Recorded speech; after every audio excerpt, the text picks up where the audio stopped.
네, 본문은 하나님께서 원망과 불평에 사로잡혀 있는 이스라엘 백성들에게 불심판이 아니라 하늘에서 만나라고 하는 듣도 보도 못한 하늘의 양식을 내려주시는 것으로 이제 시작이 됩니다.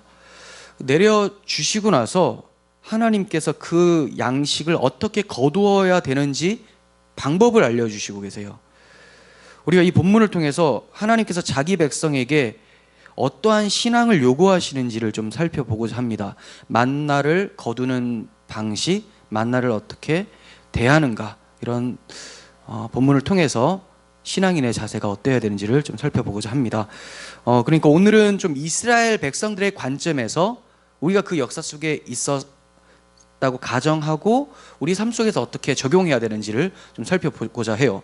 만나의 계시적인 의미, 구속사적인 의미는 제가 다음 주에 자세하게 말씀을 드리겠습니다. 지난주에도 제가 오늘 말씀드린다고 했는데 이게 계속 하다 보니까 늦어지네요. 자, 오늘은 이스라엘 백성 상황 가운데서 우리에게 주어지는 교훈이에요.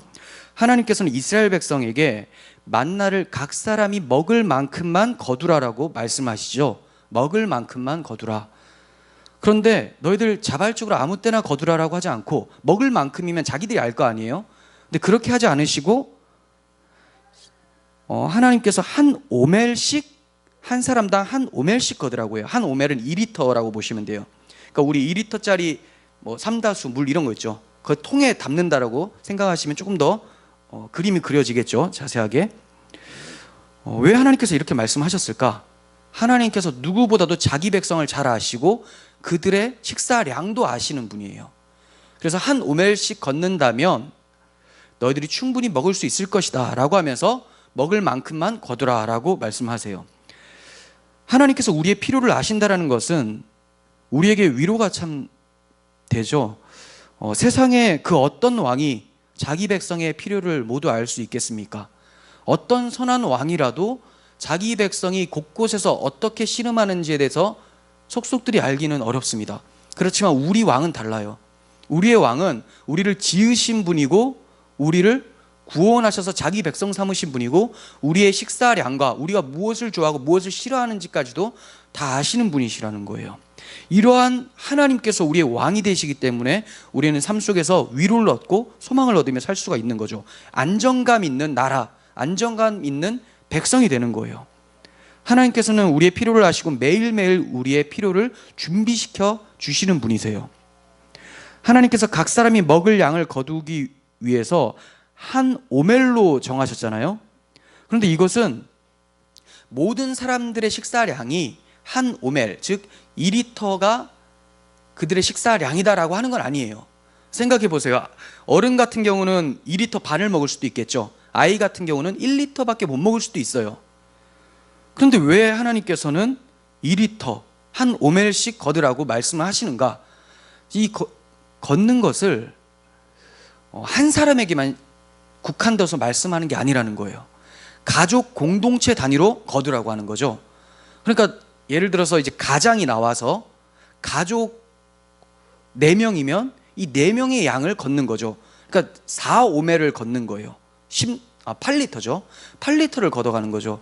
그러면 나는 좀 더 먹지만 아이는 좀 더 적게 먹을 수도 있겠죠. 이렇게 유기적으로 결국은 온 가족이 풍성하게 먹을 수 있는 양이 한 오멜씩 거두면 떨어지게 된다. 이것을 하나님께서 아셨던 거예요. 그래서 부족함 없이 남김없이 가족들이 다 먹을 수 있는 양을 한 오멜씩 거두라라고 말씀을 하고 계시는 거죠. 그런데 놀라운 하나님의 섭리는 여기서 그치는 것이 아니에요. 만나를 거둘 때 한 오멜을 정확하게 맞추는 것은 쉽지가 않습니다. 각자 거두는 능력의 차이가 있을 수도 있죠. 어떤 사람들은 좀 힘이 있어서 열심히 또 걷어가지고 봤더니 좀 많은 거예요. 어떤 사람은 나이도 좀 있고 몸이 안 좋을 수도 있습니다. 걷었더니 좀 적을 수도 있어요. 각자 다를 수가 있어요. 그런데 너무 놀라운 거는 자기 가족들 거 한 8리터, 어떤 사람은 10리터 가지고 왔잖아요. 근데 10리터를 생각하고 가지고 왔는데 어떤 사람은 7리터밖에 안 되는 거고 어떤 사람은 8리터를 생각하고 왔는데 10리터인 거고 천차만별로 막 다 다른 거예요. 근데 가지고 와서 오멜로 달아 보니까 다 다 똑같다는 거예요. 다 똑같아요. 이게 신기하죠. 어떻게 그럴 수가 있는가. 분명히 누가 봐도 이 사람이 가지고 온 게 훨씬 많았어요. 근데 이 사람이 가지고 오는 건 좀 적었어요. 근데 같이 앞에 딱 놓고 이제 한 오멜로 이제 모아 놓으니까 이게 바구니에 모아 놓으니까 정확하게 동등하게 나눠진다는 것을 말씀하고 있다는 거죠. 17절 한번 보세요. 이스라엘 자손이 그같이 하였더니 그 거둔 것이 많기도 하고 적기도 하나 오멜로 되어 본즉 많이 거둔 자도 남음이 없고 적게 거둔 자도 부족함이 없이 각 사람은 먹을 만큼만 거두었더라. 신기하죠. 가지고 올 땐 분명히 차이가 났어요. 근데 가지고 왔더니 풀어놓으니까 똑같은 양이 되는 거예요. 먹을 만큼이 되어버린 거예요. 적게 거둔 자도 자기가 부지 중에 적게 거뒀지만 하나님께서는 그 적은 분량을 더 채워주셨고, 많은 사람들은 어차피 남으면 뒤에 보시면 알겠지만 썩습니다. 하나님께서 적당한 양으로 만들어주셨다는 거예요. 하나님께서 기적적으로 간섭하셔서 가족들이 먹을 전체의 양을 평행을 이루도록 만드셨어요. 평행을. 그렇게 하나님의 백성들은 만나를 거두러 나가기만 하면 능력에 상관없이 항상 일용할 양식을 충분히 얻을 수 있었어요. 그들의 능력과 상관없이 충분히 일용할 양식을 얻을 수 있었다는 거예요. 아마도 많이 거둔 자의 만나가 적게 거둔 자의 그 바구니로 싹 옮겨진 것 같아요. 그들이 직접 옮겼다라기보다는 그런 게 나오지가 않으니까 하나님께서 기적적으로 그냥 이 많게 거둔 자의 몫에다가 이게 줄어들면서 이게 올라오게끔, 제가 왜 이 추측을 하는지 이따가 말씀을 드리겠습니다. 그렇게 기적적으로 하나님께서 일을 하신 것 같아요. 이건 아무것도 아니잖아요. 하나님 앞에서는 하나님이 하시고자 하면 그 물고기 잡았더니 거기서 동전도 나오게 하는데 이거는 아무것도 아니죠. 근데 왜 이런 일을 하셨을까? 먼저는 하나님께서 특별한 섭리로 또 특별한 배려를 통해서 자기 백성이 굶주리거나 또 더욱 넘치지 않도록 적당한 양을 채워주신다는 것을 말씀해 주시고 계시죠. 우리 하나님은 누구보다도 우리를 더 잘 아세요. 그래서 내가 나의 삶을 염려하는 것이 아니라 왕께서 내 삶을 염려해 주는 거죠. 대부분 이 평민들, 백성들은 자기 삶을 자기가 염려하죠. 그리고 대부분 임금들은 백성들을 걱정은 하지만 두루 살피지 못해서 백성들이 굶주리는 경우가 참 많아요. 하지만 우리 하나님은 실수가 없습니다. 우리 하나님께서는 적절한 양, 일용할 양식, 충분한 양을 우리들에게 내려주신다는 거예요. 그렇다면 하나님께서 이러한 기적적인 간섭이 우리 삶 속에서는 어떠한 형식으로 나타날까요? 분명히 많게 거뒀는데 어떤 사람 적게 거뒀는데 이게 줄어들면서 여기서 싹 늘어났다고 했잖아요. 이게 우리 삶 속에서는 어떤 식으로 나타날까? 분명히 나타날 거 아닙니까? 왜냐하면 이스라엘은 교회를 예표하는 자들이니까 우리들에게도 이러한 기적은 나타나요. 근데 정말 기적적으로 신비적으로 나타나는 일일까? 그게 아니라는 거예요. 바울이 고린도 후서를 통해서 얘기를 합니다. 후서 8장 14절 보겠습니다. 이제 너희의 넉넉한 것으로 그들의 부족한 것을 보충함은 후에 그들의 넉넉한 것으로 너희의 부족한 것을 보충하여 균등하게 하려 함이라. 기록된 것 같이 많이 거둔 자도 남지 아니하였고 적게 거둔 자도 모자르지 아니하였느니라. 자, 배경이 어떠냐면 고린도 교회 성도들이 좀 재력이 좀 좋아졌어요. 거기는 이제 잘 사는 동네니까. 근데 예루살렘에 고통당하는 교인들이 있으니까 바울이 권면을 하는 거예요. 너희들 예전에 예루살렘 교회 성도들을 위해서 연보를 시작했었잖아. 그런데 지금 이제 안 하고 있잖아. 다시 이제 시작하는 것이 어떻겠냐. 그러면서 마케도니아에 있는 성도들이 이 고린도 교회 성도들을 많이 도와줬던 것을 그 사례를 들면서 우리도 이제 그와 같이 하나님의 은혜를 받았으니까 그들에게 하는 것이 마땅하지 않냐라고 권면을 하고 있는 거예요. 그렇게 되면 이들의 넉넉함과 그들의 부족함이 균등하게 된다라고 얘기를 하고 있죠.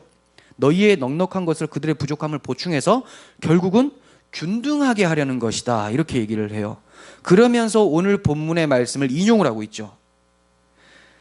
그런데 바울이 이렇게 헌금을 해라, 연보를 해라라고 할 때 강제적으로 하라고 말하지 않아요. 자발적으로 즐겨내기를 원한다고 말씀을 합니다. 그렇다면 즐겨내는 것을 말하면 다들 안 내는 사람도 있지 않을까요? 억지로 내게 하지 않으면 그래도 안 내는 사람이 있어서 결국은 연보에 실패하지 않을까요? 라고 물을 수도 있겠죠. 그런데 진짜 교회는 그렇지가 않다는 거예요. 진짜 교회는 그럴 수가 없다는 거예요. 바울이 이런 식으로 얘기를 하면서 변증을 합니다. 고린도후서 8장 8절 보겠습니다. 아까 읽었었던 말씀 앞부분이에요. 내가 명령으로 하는 말이 아니요 오직 다른 이들의 간절함을 가지고 너희의 사랑의 진실함을 증명하고자 함이로다. 일단 사랑이 있으면 증명된다는 거죠, 연보로. 그리고 우리 주 예수 그리스도의 은혜를 너희가 알거니와 부유하신 이로서 너희를 위하여 가난하게 되심은 그의 가난함으로 말미암아 너희를 부유하게 하려 하심이라. 자, 연보를 얘기하면서 먼저 연보할 수 있는 동기부여를 해주고 있죠. 그 동기부여가 뭡니까? 이 세상에서 가장 부유하신 분 예수 그리스도 하나님의 아들이 너희의 부족함을 채워주시기 위해서, 너희의 가난함을 부유함으로 바꾸기 위해서 십자가에서 고통당하시면서 가난하게 되셨다, 이걸 얘기를 하는 거예요. 그러니까 너희가 이것을 생각한다면, 그래서 너희가 그리스도의 가난함으로 인해서 너희가 부유한 자라면 너희들도 다른 사람이 가난하다면 너희도 그리스도의 가난해짐에 동참할 수 있지 않겠느냐, 이 얘기예요. 가난해짐은 십자가의 고통을 얘기하죠. 낮아지심, 하늘에서 내려온 것 자체가 가난해진 거예요. 제한받아 버리신 거잖아요. 거기서 십자가에서 죽으시기까지 낮아지셨어요. 그럼 우리 또한 그 은혜로 부유함을 얻었다면, 영적 부유함, 그리고 삶 속에서 하나님의 은혜와 돌보심을 경험했다면 우리도 가난해지는 것, 그리스도와 함께 뭡니까? 십자가에 매어 달려 자기 부인하는 거죠. 그렇다면 우리의 자기 부인으로, 우리의 헌신과 섬김으로 다른 이들의 부족함을 채워줄 수 있지 않겠느냐. 그렇게 되면 너희들도 균등하게 되지 않겠느냐, 이렇게 얘기를 하고 있는 거예요. 계속 봅니다. 10절. 이 일에 관하여 나의 뜻을 알리노니 이 일은 너희에게 유익함이라. 너희가 1년 전에 행하기를 먼저 시작할 뿐 아니라 원하기도 하였은즉, 예전에 시작하면서 즐겨내기를 원했다는 거죠. 이제는 하던 일을 성취할지니, 마무리 지으라는 거예요. 마음에 원하는 것 같이 완성하되 있는 대로 하라. 할 마음만 있으면 있는 대로 받으실 터이요 없는 것은 받지 아니하시리라. 자, 분명히 교회를 향해서 연보를 하는데 하나님이 받으시는 것처럼 표현을 하고 있죠. 하나님을 향한 마음이에요. 그리스도의 은혜를 받았기 때문에 그 은혜를 이웃에게 나타내는 것은 뭐라고요? 하나님 사랑, 이웃 사랑. 즉 작은 자에게 한 것이 곧 나에게 한 것이다라는 개념이 여기서 들어가게 되죠. 그러면서 무엇을 하라고 하죠? 마음이 있으면 하라. 마음이 있으면 있는 대로 하라. 적어도 상관없다. 있는 대로 받으실 것이다, 이렇게 말씀하세요. 이는 다른 사람들을 평안하게 하고 너희는 곤고하게 하려는 것이 아니라 균등하게 하려 합니다, 이렇게 얘기해요. 너희들 헌신해 주면서, 너희가 연보로 섬기면서 너희들은 막 가난해가지고 죽으려고 그거 조장하는 거 아니다. 받은 은혜가 너희들이 더 많다면 저 사람들한테 나누어줘서 균등하게 하는 것이 하나님의 뜻이다라고 해요. 이처럼 진정한 교회는 부유한 그리스도께서 자신을 위해서 가난하게 되심을 기억함으로 이 은혜에 대한 반응으로 그리스도의 가난에 동참해서 형제들을 부욕해 하게 되는 거예요. 그러니까 누가 시켜서 하진 않았는데 결과를 보니까 이게 저울이 같아져 버리는 거죠. 오늘 본문의 말씀도 이와 같기 때문에 인용을 하고 있는 거죠.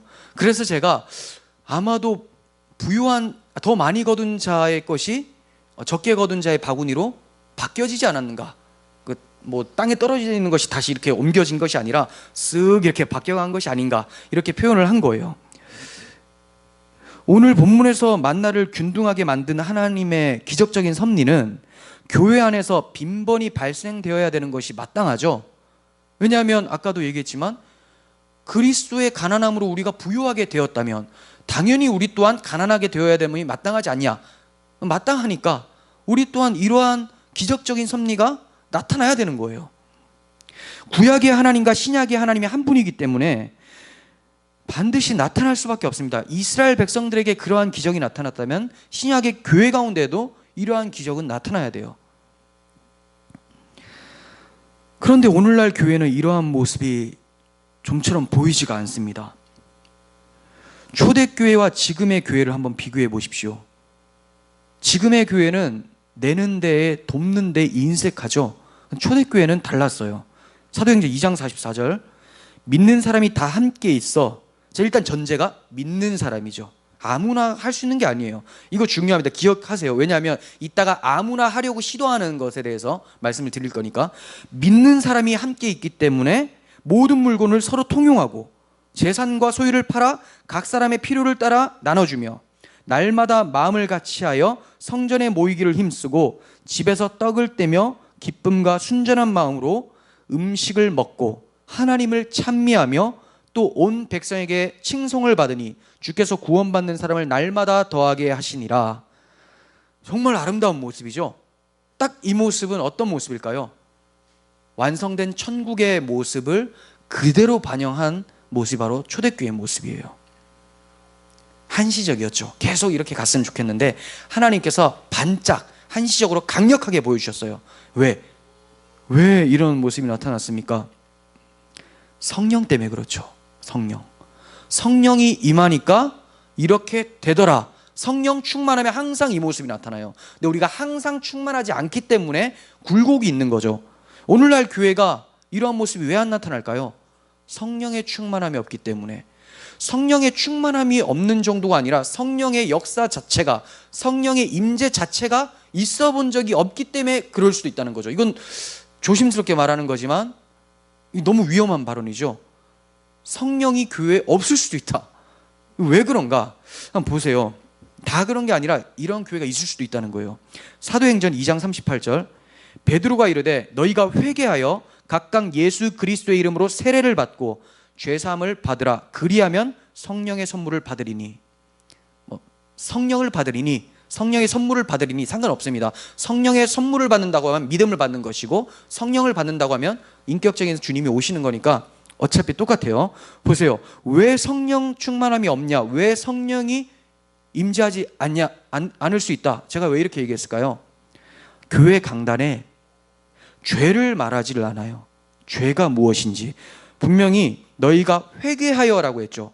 이 전제가 죄를 얘기를 하는 거예요. 그러면 죄를 알고, 죄 지은 것을 알고 회개를 하게 되죠. 죄를 말하지 않으니까 회개함도 없습니다. 회개함이 없으니까 그리스도를 찾지도 않아요. 회개해서 돌아갈 곳이 있어야 되는데 그리스도를 찾지를 않죠. 그 돌아갈 곳 그리스도를. 회개함이 없으니까. 그리스도를 찾지 않으니까 성령이 그들 가운데 거하시지도 않는 거죠. 자신의 것을 내어놓아서 섬기는 것은 성령이 아니고서는 불가능하기 때문에 이 성령이 없는 교회가 이 초대교회의 모습을 나타낼 수 있는 것은 어불성설이죠. 그런데 뭐뭐 없었습니까? 죄 지적이 없었고, 회개함이 없었고, 죄사함 받는 거 없었고, 성령의 선물을 받는 것이 찾아보기가 어렵다고 했는데 항상 꼭 있는 건 있어요. 뭐냐? 여기서 문장에서 세례는 있습니다. 이게 다 있고 세례가 있어야 되는데 다 빼고 세례는 있어요. 본질은 놓치지만 형식은 지키겠다. 이게 지금 오늘날 한국교회, 무너져가는 한국교회의 모습이라는 거죠. 내가 본질은 다 놓치지만 세례는 찾겠다. 그리스도라는 본질을 잃어버리니까 그리스도의 사랑도 없는 거예요.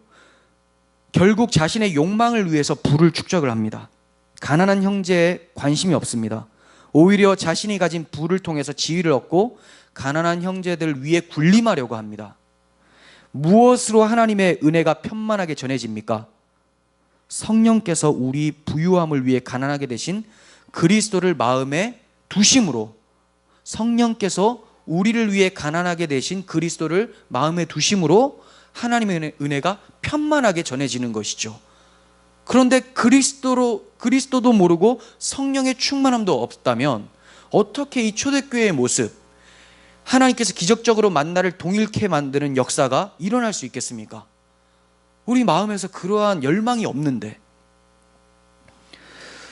참 이러한 모습을 보면서 교회가 각성해야 되겠죠. 우리들 자신이 먼저 각성해야 돼요.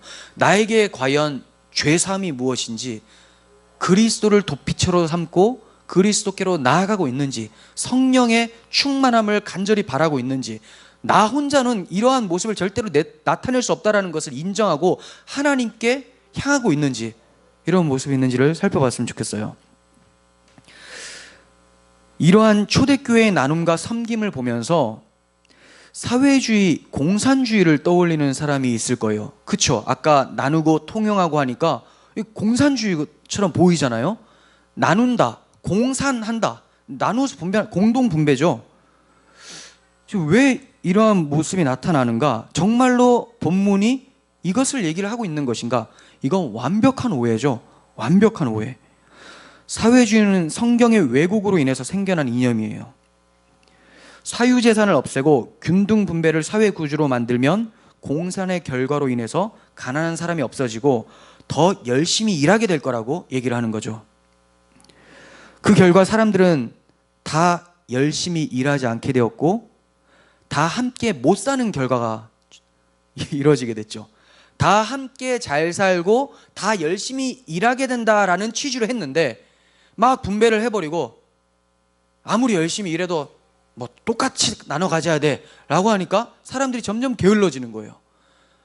그리고 어디서 뭔가를 창출을 해야 되는데 있는 거를 계속 나눠 버리니까 이게 어떻게 됩니까? 계속 점점 가난해지는 거죠. 자, 이렇게 체제를 만들고 제도를 만들고 여기에서 균등 분배를 추구를 하면 과연 살기 좋은 세상이 되는가? 이거 지금 성경 보면서 빼낸 이념이거든요. 근데 성경에서는 전혀 그렇게 얘기를 하고 있지 않다는 거예요. 왜 그렇습니까? 초대교회는 우리가 앞서 살펴본 대로 은혜의 결과였죠. 이 공산의 형태는 은혜의 결과로 공산이 나타난 거지, 사회주의 체제, 제도를 만들어서 시스템을 만들어서 공산 분배한다는 것은 마음도 없는데 하는 거예요. 강제로 막 뺏는 거죠. 그래서 아니면 열심히 일을 해도 못 받게끔. 그 자발성이 하나도 없어요. 왜 자발성이 없을까요? 은혜가 없으니까. 왜 은혜가 없습니까? 그리스도를 알지 못하니까. 자기를 내어주시면서 가난하게 되신 그리스도의 마음이 없는 자들이 흉내를 내다 보니까, 이 모습만, 초대교회 모습만 흉내를 내다 보니까 제도를 이렇게 하면 되겠지, 그리스도는 빼야 되니까 이들 마음에 그리스도를 쏙 빼고 제도만 이렇게 하면 우리도 초대교회처럼 천국의 모습이 구현될 거야, 유토피아가 도래하게 될 거야 라고 했지만 이 세상의 모든 공산주의는, 사회주의는 다 망했죠. 북한은 사회주의도 아니에요. 이거는 뭐 그냥 주체사상이라고, 다 같이 못 사는 게 아니라 다 못 살긴 하는데 한 사람만 잘 살아요. 이 돼지 김정은만 잘 살죠. 그러니까 이게 완전, 이건 사회주의도 아니에요. 그리고 그런 체제를 구축하면 인간이 악하기 때문에 결국은 그 꼭대기에서 자기만 해먹으려 하는 습성이 생깁니다. 사회주의 체제 자체가 무엇을 간과한 거예요? 이 성경을 보면서 하나님의 은혜를 빼버린 거예요. 그리고 인간의 악함을 빼버린 거죠. 내가 이걸 할 수 있다라고 생각을 한 거예요. 나는 사람들에게 동일하게 내가 더 열심히 해서 충분히 나눠줄 수 있는 사람이라고 착각을 하고 있었는데 막상 자기 열심히 일했는데 내 걸 뺏어 줘버리니까 기분 나쁘거든요. 그래서 나도 안 하고 너도 안 하고 다 같이 하면서 같이 못 살자, 이쪽으로 가버리는 거예요. 인간의 악함을 간과를 해버리면 제도로 승부를 걸려고 합니다. 하나님을 뺀 상태로 하나님의 나라의 그 모습을 추구하려고 하는 것, 그게 바로 바벨탑이라는 거예요. 하나님이 세워버리는 것이 아니라 자기들의 힘으로 세워버려요. 결국 그 끝은 어떻게 됩니까? 하나님이 흩어버리죠. 이거 결국은 다 흩어집니다. 이런 이념들은 흩어져요. 우리는 생각해 봐야 돼요. 시스템이 우선인가? 은혜가 우선인가? 시스템, 제도가 우선인가? 회개함이 우선인가? 회개함, 은혜가 우선이죠. 성도란 법과 제도에 의해서 움직이는 사람들이 아닙니다. 성령이 이끄는 자들이에요. 그러므로 더욱 열심히 일을 하죠. 성령이 이끌기 때문에. 성령이 게으르게 만듭니까? 성령이 더 열심히 일하게 해요. 왜 더 열심히 일하게 합니까? 그 전에는 자기 배불리려고 열심히 일했는데 지금 오늘날의 이 시장 경제 자체도, 시장 경제는 문제가 없어요. 그건 원래 가만히 놔두면 시장 경제로 돌아가요. 근데 왜 시장 경제가 자본주의라는 이름을 얻게 됐죠? 자기 배불리는데 초점을 두니까. 원래는 청교도들이 시장 경제를 추구할 때는 그런 식으로 안 했죠. 내가 많이 벌어서 가난한 사람들, 약한 사람들 도와주려고 했는데, 믿음이 있는 사람들이 시작했는데, 이 믿음이 없는 사람들이 이게 당연한 거지 해서, 이건 뭐 만든 것도 아니에요. 그냥 가만히 두면 시장 경제거든요. 이렇게 해서 열심히 일을 하고 나서 뭐 하게 됩니까? 자기 배부르게 되고, 자기 배가 부르니까 좋으니까 뭘 섬기게 됩니까? 돈을 섬기게 되는 거예요. 그래서 자본주의라고 딱 되는 거죠. 근데 사실 그런 게 아니에요. 성령에 의해서 열심히 일하는 사람은 뭐 하게 되죠? 초대교회와 같이 남을 위해서 열심히 일하는 거예요. 목적이 타인을 위해서, 저 사람들을 도와줌으로써 아까 하나님께 드려지는 것처럼 얘기를 하잖아요. 주님을 섬기는 거죠. 그러기 위해서 우리가 열심히 일을 하는 거예요. 우리를 위해 자신을 내어주신 그리스도의 사랑으로 일을 하기 때문에 열심히 일을 하게 됩니다. 그렇게 나의 소유가 줄어든다 하여도 내일의 은혜를 준비하신 하나님을 신뢰하기 때문에 두려움 없이 행하게 되는 거죠. 만나가 광야 40년 동안 내려졌다는 사실을 기억해야 돼요. 성도의 갈 길 다 갈 때까지 하나님께서 날마다 일용할 양식으로 우리를 먹이시고 입히시고 인도하신다는 거예요. 우리는 그 하나님을 신뢰하면서 선을 행하면 되는 거예요. 뭐 이거 적으면 어떡하나 이게 아니라 그냥 최대한 열심히 하고 이것으로 어떻게 섬길까를 생각을 하면 되는 거지, 내가 굶어 죽으면 어떡하나, 나 여기서 끝장나면 어떡하나. 끝장나면 어떡하긴 어떡합니까? 어디 갑니까? 주님 나라 가는 거죠. 절대로 끝장 안 내게 하는 게 있어요. 그게 바로 영혼이에요. 우리의 구원은 취소가 안 돼요. 열심히 일을 하라는 거예요. 무엇을 위해? 이웃사랑을 위해. 그것이 바로 하나님 사랑이다. 이렇게 되는 거죠. 하지만 하나님께서 우리를 이렇게 먹이시고 입히시지만 하나님께서 주시는 재물이나 양식이 우리의 생명을 지켜주는 건 아닙니다. 얼핏 보면 이들이 만나를 먹고 통과를 했기 때문에 이 만나는 양식 때문에 사는 건가? 영적인 의미는 그러해요. 근데 표면적으로 딱 봤을 때 이 양식 때문에 사는 것이 아니라 신명기에서 뭐라고 하죠? 너희를 줄이고 광야에서 40년을 걷게 하신 이유는, 만나를 먹이신 이유는 떡으로만 사는 것이 아니라 여호와 입에서 나오는 모든 말씀으로 사는다는 것을 가르치기 위해서 그렇게 하셨다라고 얘기를 하죠. 그러니까 만나를 통해서 뭘 봐야 돼요? 이 만나가 나를 살게 한다가 아니라 만나의 영적 의미이신 하나님의 말씀, 하나님 자체가 나의 생명이다라는 것을 배우고 살도록 하신 거예요. 그러니까 나의 생명은 하나님이고 여호와의 말씀이신 것이지 이 육신의 떡이 아니라는 거예요. 이 육신의 떡은 육신을 살게 할 수 있을지는 모르겠지만 결국 우리는 육신으로 사는 자들이 아니죠. 영으로 사는 자들이에요. 하나님 나라는 영이 없으면 들어갈 수 없죠. 거듭난 영. 그렇기 때문에 우리는 여호와의 말씀으로 날마다 풍성히 우리의 영혼을 새롭게 함으로 하나님 나라 들어가는 것이지 이 썩어질 육체 가지고 들어가는 거 아닙니다. 어차피 다 소멸돼요. 그러니까 육신의 떡이 우리의 생명을 보장해 주지 못한다는 것을 우리는 알고 있어야 돼요. 물론 무시할 수 없습니다. 우리가 육을 입고 있기 때문에 고통을 느껴요. 쉬운 일은 아니지만 육신의 떡으로 내려진 만나 뒤에 계신 하나님, 그 여호와의 말씀에 초점을 두는 연습을 할 수 있어야 돼요. 계속 게을리하면 뭘 보게 됩니까? 하나님의 말씀을 등한시하면 육체의 떡만을 바라보게 되고, 육체의 떡을 계속 등한시하려고 노력하게 되면 뭘 봅니까? 그 뒤에 하나님의 말씀을 보게 되는 거죠. 항상 이러한 원리로 작용하기 때문에 우리는 하나님의 말씀을 사모하고 주님께 나아가는 것, 이것을 게을리 할 수는 없는 것입니다. 하나님이 주시는 재물, 양식이 우리의 생명을 가져다 주지 않는다고 말씀을 드렸어요. 주님께서 왜 기도를 가르치실 때 날마다 우리에게 일용할 양식을 주옵소서라고 기도해라 이렇게 말씀하셨을까요? 날마다 일용할 양식을 주옵소서. 이 말은 날마다 하나님께서 나의 하나님이 되어주소서 이 얘기예요. 하나님이 내일도 나의 하나님, 모레도 나의 하나님이 되어주셔서 이 말이지 날마다 떡 주세요 이 얘기가 아니거든요. 왜냐하면 이 기도 가르치시고 나서 뒤에 뭐라고 합니까? 무엇을 먹을까 마실까 염려하지 말라. 이건 이방인들이 구하는 거다라고 해버려요. 그러니까 우리는 이 기도를 통해서 나의 인생의 주관자, 날마다 먹이시는 하나님께 초점을 두라는 것을 주님이 가르쳐 주신 거예요. 이렇게 날마다 일용할 양식을 주옵소서, 하나님 나의 하나님이 되어 주소서라고 기도하지 않는 자들은 어디로 빠지게 된다고요? 육신의 떡에 빠지게 되고 물질을 숭배하게 됩니다. 물질로 육신의 떡을 사니까.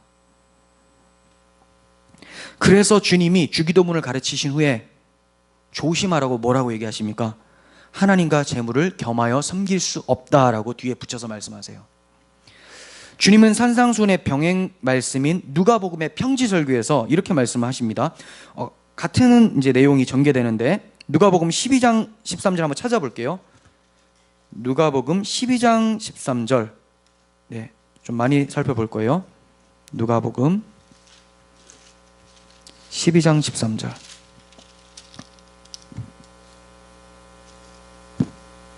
찾으셨죠? 자, 무리 중에 한 사람이 이르되 선생님 내 형을 명하여 유산을 나와 나누게 하소서 하니, 여기도 또 공산주의 형태 딱 나오죠. 일단 같이 못 살자, 좀 나눠 갖자, 이런 식으로 딱 나와요. 내 형을 명하여 유산을 나와 나누게 하소서 하니 이르시되 이 사람아 누가 나를 너희의 재판장이나 물건 나누는 자로 세웠느냐. 자, 예수님 그런 거 해주는 분 아니라는 거예요. 15절 그들에게 이르시되 삼가 모든 탐심을 물리쳐라. 다 탐심에서 나오는 말입니다. 사람의 생명이 그 소유에 넉넉한 데 있지 아니하니라 하시고, 계속 공산주의가 생각이 나는데 이 이념으로 잘 살려고 하지만 하나님 뭐라고 하십니까? 그거 넉넉하게 분배한다고 해서 그거 생명 거기 있는 거 아니다, 이렇게 보시면 돼요. 16절 또 비유로 그들에게 말하여 이르시되 한 부자가 그 밭에 소출이 풍성함에 심중에 생각하여 이르되, 이제 자기 스스로 생각합니다. 내가 곡식을 쌓아둘 곳이 없으니 어떻게 할까 하다가 내 곡간을 헐고 더 크게 짓고 내 모든 곡식과 물건을 거기에 쌓아두겠다, 이렇게 얘기를 해요. 그리고 또 자기 영혼한테 얘기를 합니다. 영혼아 여러 해 쓸 물건을 많이 쌓아두었으니 평안히 쉬고 먹고 마시며 즐거워하자 하리라 하되, 자 이제 나는 먹을 것이 너무 많고 돈도 많으니까 이제 나는 즐기면 된다, 내 생명은 여기에 있다라고 했더니 하나님께서 뭐라고 하십니까? 20절 어리석은 자여 오늘 밤에 내 영혼을 도로 찾으리니 그러면 내 준비한 것이 누구의 것이 되겠느냐 하셨으니 자기를 위하여 재물을 쌓아두고 하나님께 대하여 부유하지 못한 자가 이와 같다라고 해요. 돈의 노예가 돼서 돈을 막 쌓으려고 하는데 이것이 생명이라고 생각했는데 하나님께서는 그게 생명 같아? 너 먹는 것 있으면 안 죽을 것 같지? 근데 내가 갑자기 심장마비를 일으켜서 너 데려간다면, 아니 갑자기 지진으로 너 데려간다면 너 어떡할 거야? 너 생명 어디에 있는 거야? 여전히 빵에 있는 거냐? 아니지, 나한테 있는 거야, 이 얘기하시는 거죠. 그러면서 이런 사람들의 특징이 뭐냐? 자기를 위하여 재물을 쌓아둔다, 이렇게 얘기를 해요. 자기를 위해. 하나님께 대해는 부요하지 못하다, 인색하다. 즉 이웃에게도 인색하다는 거죠. 하나님 사랑, 이웃 사랑이니까. 그러니까 이런 것을 주의하라고 하시면서 주님께서 이후에 바로 연결해서 뭐라고 하십니까? 성도는 이런 자들이 아니라 22절 이하의 삶을 살 것이다, 이렇게 얘기를 하세요. 22절 이하로 보겠습니다. 또 제자들에게 이르시되 그러므로 내가 너희에게 이르노니 너희 목숨을 위하여 무엇을 먹을까 몸을 위하여 무엇을 입을까 염려하지 말라.